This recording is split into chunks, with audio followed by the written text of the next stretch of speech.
परम पिता परमात्मा पूर्ण ब्रह्म सर्व सृष्टि रचनहार कबीर परमेश्वर जी की असीम कृपा से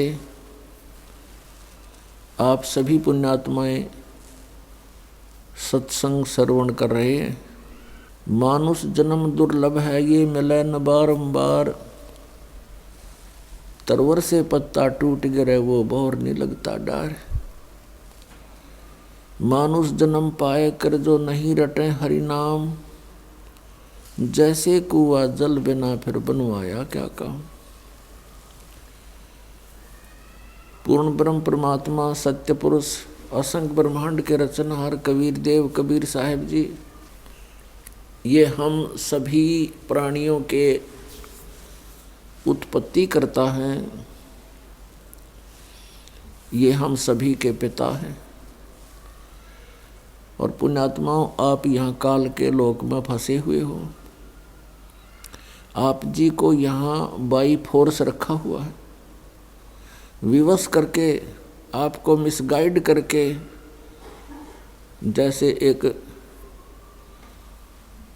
आप फिल्म देखा करते थे, जो खलनायक होता था, वो व्यवहार आज यहाँ हमारे साथ यहाँ का स्वामी, यहाँ का प्रभु, ये ब्रह्म कर रहा है, ज्योति निरंजन काल कर रहा है।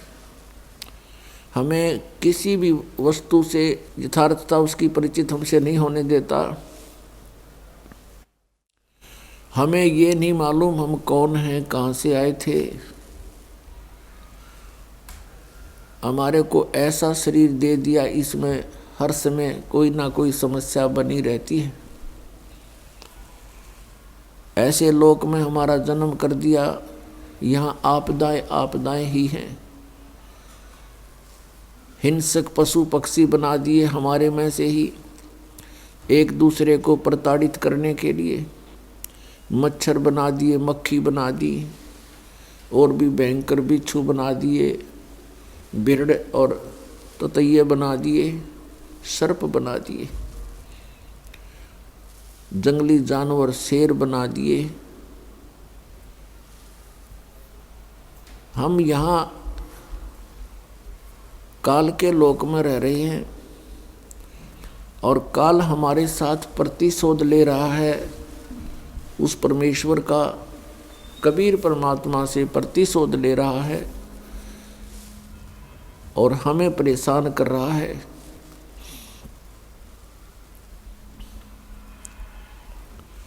क्योंकि हम उस परम पिता के बच्चे हैं, और इस काल भगवान ने सतलोक के अंदर एक भयंकर गलती करी थी,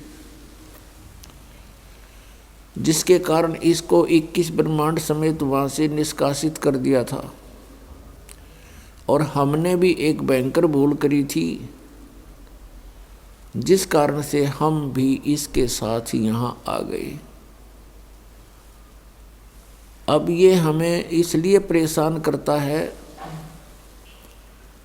कि इनका पिता दुखी होगा इनके दुख को देख देख के। आप देख रहे हो पुण्यात्माओं, कोई भी प्राणी इस संसार में सुखी नहीं है। और कोई ये सोचता है कि मैं सुखी हूँ, इस झूठे सुख को सुख भी मान बैठा है। अच्छी पोस्ट है, कोई अच्छा प्रधानमंत्री बना है, मुख्यमंत्री बना है, और वो ये सोचता है इस झूठे सुख को कि मैं बहुत सुखी हूँ। अन्य दूसरे लोग भी ये सोचते हैं कि भाई इसकी तो बड़ी मौज माच रही है। अब हमने उस झूठे सुख के आधार से वो बहुत सुखी और बहुत ही प्रभावशाली प्रभुता युक्त प्राणी नजर आता है, और एक सेकंड में ना जाने के घटना घट जाए उसके साथ में। और सत भक्ति ना करने से फिर वही प्राणी जो आज मुख्यमंत्री प्रधानमंत्री के पद पर विराजमान है, नेक्स्ट जीवन उसका गधे और कुत्ते का होगा। ये विधान है परमात्मा का।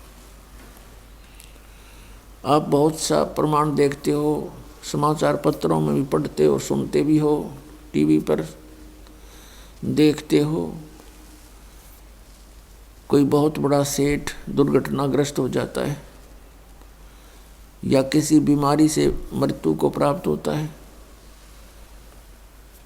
जैसे एक मुख्यमंत्री हेलीकॉप्टर से जा रहा था, उसके कितने इरादे थे, कितनी इच्छाएं थी, कहाँ उनके लिए गले में डालने के लिए हार लिए खड़े थे लोग। रास्ते में दुर्घटनाग्रस्त होकर हेलीकॉप्टर से ही गिर के मृत्यु होगी, क्रश हो गया हेलीकॉप्टर। तो यहाँ परमात्मा कहते हैं, आप यहाँ इस झूठे सुख को सुख मान बैठे हो। यहाँ पर सुख नाम की वस्तु नहीं है। हमने इन हल्के दुखों को ही सुख मान लिया। हम इसी को सुख मान कर इसी में व्यस्त हैं, मस्त हैं। परमात्मा ने आके हमें ज्ञान कराया है कि तुम यहाँ के रहने वाले नहीं हो, तुम सतलोक में रहा करते थे, और जो सुख तुम यहाँ इस जैसे कोई कीड़ा और नमक की बोरी में गिर जाता है, और वहाँ वो उस नमक की बोरी में और टेस्ट ढूंढता है बुरा वाला, कभी नहीं मिल सकता, सपने में भी नहीं हो सकता। आज हम इस नमक की बोरी में पड़े हैं और हम बुरा का टेस्ट ढूंढ रहे हैं। बुरा का टेस्ट तो पुण्यात्माओं बुरा की बोरी में ही मिलेगा। वह बुरा की बोरी है सतलोक, सचखंड, उस अमरलोक। और जब तक उस बुरा की बोरी में हम नहीं गिरेंगे वो टेस्ट आ ही नहीं सकता, चाहे कितनी कोशिश कर लेना। समझदार को संकेत बहुत है। और परमात्मा ने आके बताया है कि वो सुख जिसे तुम छोड़ आए, अब तुम्हें वो याद आ रहा है, यहाँ वो मिल नहीं सकता। इस काल भगवान ने आप जी को मूर्ख बना रखा है, धोखे में रखा हुआ है। हमारे साथ ऐसी इतनी बुद्धि दे रखी हमारे को, जैसे कोई पशु, भैंस का बच्चा मर जाता है, व्यापारी लोग क्या करते हैं, उस भैंस के मरे हुए बच्चे के खाल उतरवा के उसके अंदर भूस भरवा के और एक दूम रख लेते हैं उसकी, बाकी चाम होता है, उसका सिर भी नहीं होता, और उसको उस भैंस के सामने रख देते। भैंस उसको अपना बच्चा मानकर उसको चाटती है, प्यार करती है, फिर दूध देना शुरू कर देती है। और व्यापारी उस भूस भरे हुए चाम को, खाल को लेकर चल पड़ता है। वो भैंस पीछे पीछे रया करती हुई भागती है अपना बच्चा समझकर। उसमें तो सारा भूस भरा है, खाल लपेट रखी है। यही स्थिति हमारे साथ यहाँ कर रखी है। जिनको हम अपना बेटा बेटी पिता पुत्र समझते हैं, इस काल ने हार्ड चाम मांस ये सारा गंध भर के ऊपर ये चाम लपेट रखा है, और इनको हम अपना मानते हैं। ये इतनी सी बुद्धि दे रखी है हमारे को। पुण्यात्माओं, जब हम सतलोक में जाएंगे हमें वो शरीर मिलेगा जो कभी एंड नहीं होता, जिसमें ये गंध नहीं है, जिसमें ये स्नायु नहीं है, नाड़ी नहीं है। वो एक तत्व से बना हुआ है। उसमें ना कोई बीपी आई हो, ना कोई लो होता, ना कोई रोग, ना कोड बनता। और वहाँ टेंशन नाम की चीज़ नहीं, क्योंकि वहाँ कोई ऐसा व्यवहार नहीं है, किसी चीज़ का अभाव नहीं है, बड़े भंडार है परमात्मा के। सतलोक के अंदर सब वस्तुएं उपलब्ध रहती हैं, वहाँ कोई वस्तु खराब नहीं होती। वो ऐसा लोक है, वहाँ का ऐसा आहार है। जैसे यहाँ पर एक गंगा दरिया है भारतवर्ष में। गंगा दरिया का जल आप कितने वर्ष तक किसी बोतल में डाल कर रख लो, कभी खराब नहीं होगा। ये एक सैंपल है वहाँ का, सतलोक से आया हुआ ये जल है।